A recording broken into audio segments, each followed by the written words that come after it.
This video is brought to you by BoardGamePrices.com. Find the best prices for board games at BoardGamePrices.com.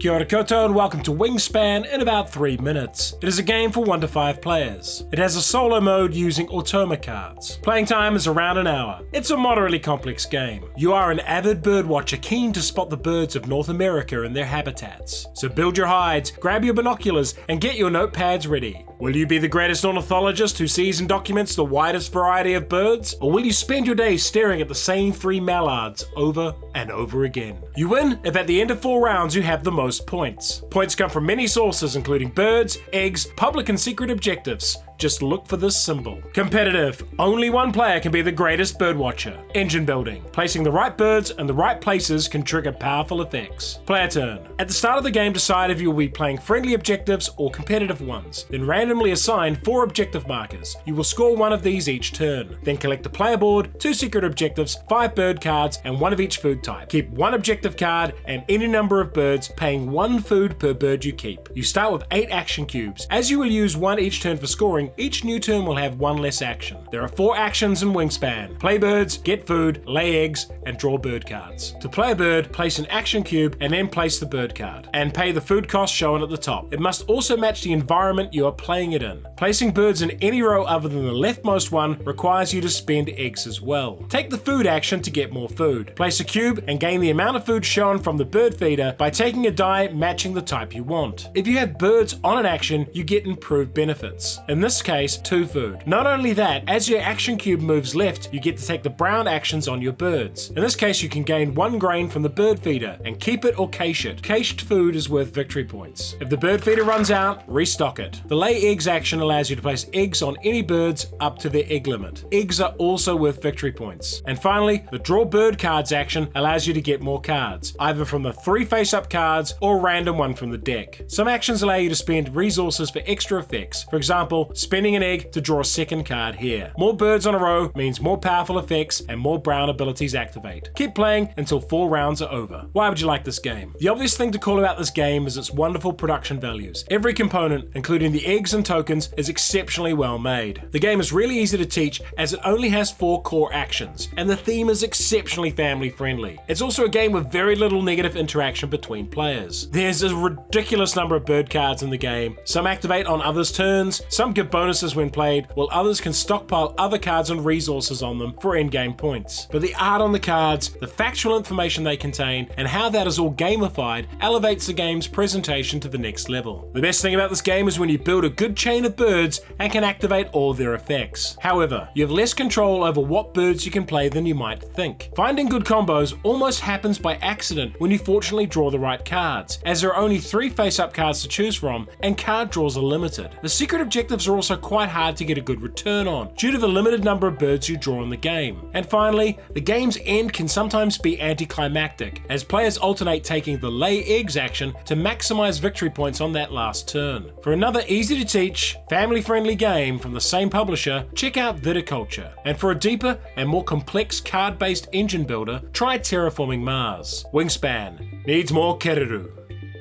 If you enjoyed this video, like it, subscribe to the channel, and check out our Patreon.